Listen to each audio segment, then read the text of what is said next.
नवरात्रि का पूरा समय उतना ही अद्भुत माना जाता है जितना कि गंगा जल की हर एक बूंद। दोस्तों, नवरात्रि का पर्व मां दुर्गा को समर्पित है। इसे शक्ति का महापर्व भी कहा जाता है और नवरात्रि के दिन जितना ज्यादा हो सके सारे कामों को त्याग कर अगर कोई भक्त विशेष तौर से माता रानी को प्रसन्न करने में लग जाता है तो उसकी कुंडली के बारे न्यारे हो जाते हैं। साक्षात माता रानी उसके जीवन में प्रवेश कर जाती है और मां लक्ष्मी का उसके घर में आगमन हो जाता है। इसी वजह से नवरात्रि का विशेष महत्व रहता है।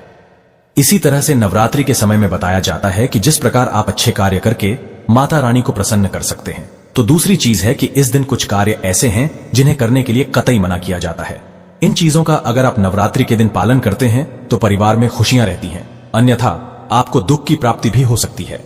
आज हम आपको बताने वाले हैं कि कितना भी जरूरी क्यों ना हो जाए, कोई आपसे इन चीजों को अगर उधार मांगे तो नवरात्रि के पावन अवसर पर भूल कर भी ये 4 चीजें कभी किसी को न दें, अन्यथा आपके परिवार में कंगाली देखने को मिल सकती है। माता रानी क्रोधित हो सकती है, माता लक्ष्मी आपके घर का त्याग कर सकती है, वो रुष्ट हो जाएंगी। दोस्तों, आज के समय में उधार देना या लेना हर व्यक्ति के जीवन में जरूरी सा हो जाता है। कोई किसी को उधार देता है तो इस बात के लिए कि उन्हें उनके जीवन में अच्छी चीजें वापस प्राप्त हो सके, तो इसकी वजह से उधार देते हैं। तो कुछ व्यक्ति सामाजिक सरोकार निभाने के लिए उधार देते हैं। लेकिन दोस्तों, क्या आप जानते हैं, खास तौर पर नवरात्रि के दिन आप अगर ऐसा करते हैं तो आपके जीवन में कंगाली विद्यमान हो जाती है। इसलिए से कम नवरात्रि के दिन तो ऐसा ना करें। और दोस्तों, बात करते हैं सबसे पहली चीज की। नवरात्रि पर सबसे पहली चीज तो यह है कि माता रानी से जुड़ी किसी भी प्रकार की कोई चीज आप किसी भी व्यक्ति को उधार ना दें।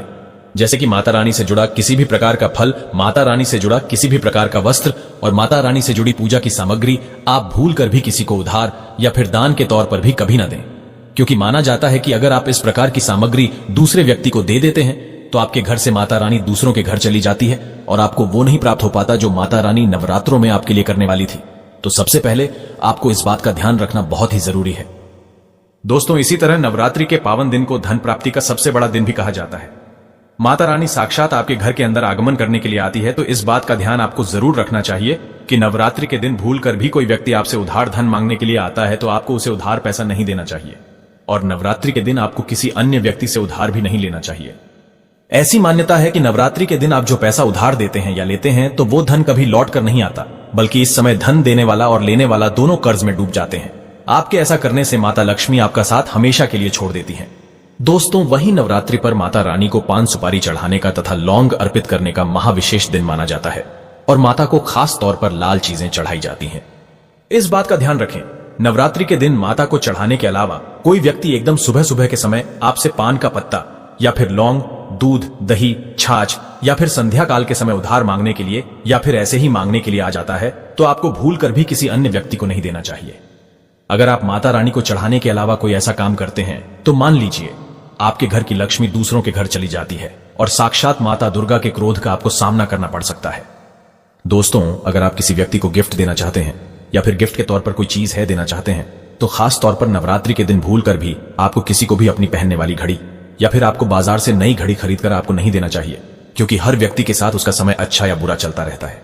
इसीलिए आपको घड़ी किसी से लेनी भी नहीं चाहिए। अगर किसी व्यक्ति का समय अच्छा है या आपका भी समय अच्छा चल रहा है और अगर आप किसी अन्य व्यक्ति को अपना समय दे देते हैं तो आपको आने वाले समय के अंदर अच्छे परिणाम देखने को नहीं मिलते हैं।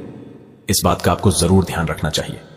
दोस्तों, इसी तरह नवरात्रि के पवित्र त्योहार में कुछ चीजें ऐसी होती हैं जो आपके घर की सुख समृद्धि से जुड़ी होती हैं, तो ऐसे में वो चीजें आपको किसी को भी उधार नहीं देना चाहिए, वो भी संध्या काल होने के बाद। जैसे कि कोई आपसे शहद, चंदन तथा गंगा जल, दूध, दही या फिर उधार पैसे भी मांगने के लिए आता है तो जब सूर्य उदय होता है, नवरात्रि की सुबह सुबह या फिर सूर्यास्त हो जाता है, तब ऐसे में इन दोनों समय में आपको घर की समृद्धि दूसरों को भूल कर भी कभी नहीं देना चाहिए।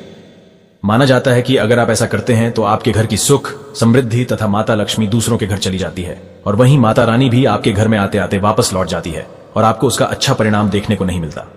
दोस्तों, इसी तरह नवरात्रि के पवित्र समय में आपको उन बातों का ध्यान जरूर रखना चाहिए जो दान पुण्य से जुड़ी होती है। दान पुण्य करना हिंदुस्तान की परंपरा रही है।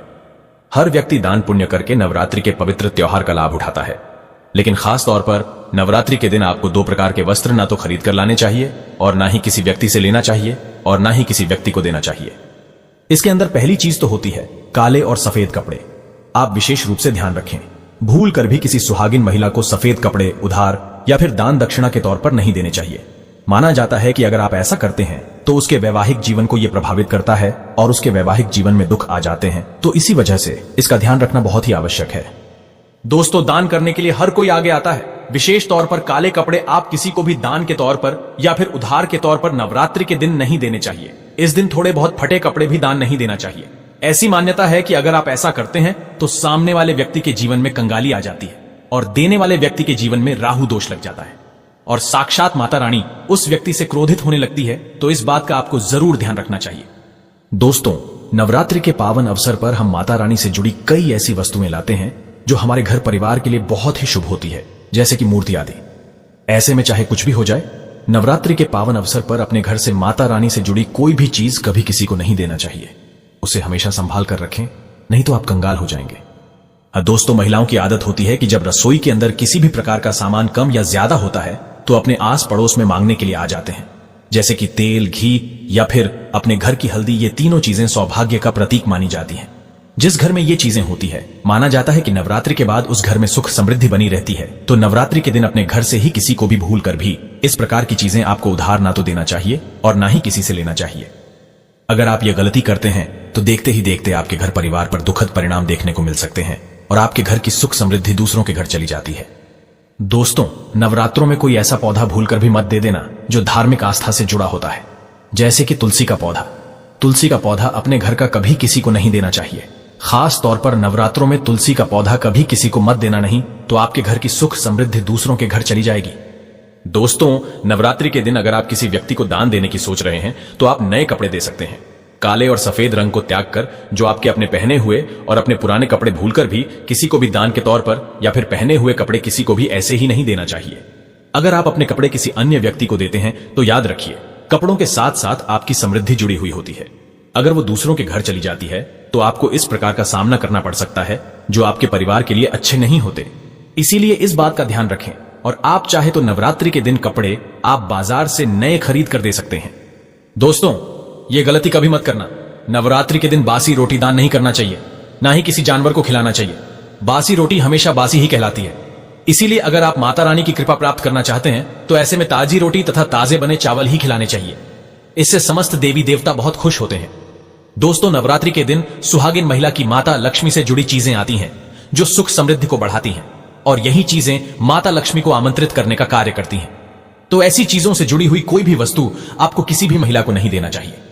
सुहागिन महिलाएं विशेष तौर से ध्यान रखें कि आपके माथे पर लगाने वाला सिंदूर तथा गले में धारण करने वाला मंगलसूत्र और तीसरी चीज अपने पैरों में पहनने वाली पायल और चौथी चीज पैरों का बिछुआ और चूड़ियां भी जो सुहाग का प्रतीक मानी जाती है। ये 5 चीजें किसी भी सुहागिन महिला को भूलकर भी ऐसे ही चाहे आपकी बहन ही क्यों ना हो पहनने के लिए नहीं देना चाहिए और ना ही किसी अन्य महिला की पहनने के लिए आपको लेना चाहिए। इस बात का ध्यान रखेंगे तो निश्चित तौर पर आपको इसका प्रभाव देखने को मिल जाएगा और देखते ही देखते माता रानी की विशेष कृपा भी आपको देखने को मिल जाएगी। दोस्तों, नवरात्रि के दिन अपने घर का मोर पंख कभी किसी को ना दे, नहीं तो आपके घर की सुख समृद्धि दूसरों के घर चली जाएगी। माता रानी की चौकी पर मोर पंख अवश्य लगाया जाता है, बहुत ही शुभ और मंगलकारी माना जाता है। नवरात्रि के दिन मोर पंख उपहार में देने से उल्टा व्यक्ति अपना सब कुछ खो बैठता है। आपका धन किसी दूसरे व्यक्ति के घर चला जाता है, ऐसा ना करें। दोस्तों, आपके बुजुर्ग अगर आपको धन दे गए हैं या सोना, चांदी, रुपया, पैसा दे गए हैं तो कभी किसी को ना दें। उसे आशीर्वाद के रूप में संभाल कर रखें।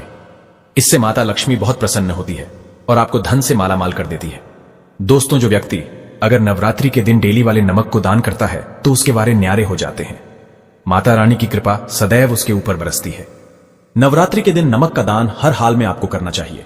अगर आपको सुख समृद्धि की इच्छा है और आपको माता लक्ष्मी की कृपा पाना है तो नवरात्रि के शुभ अवसर पर नमक का दान करना ना भूलें। नमक का दान करने से पहले उसमें दक्षिणा अवश्य डालें तथा थोड़े चावल भी दान करें। नमक का दान सर्वश्रेष्ठ और मंगलकारी माना जाता है।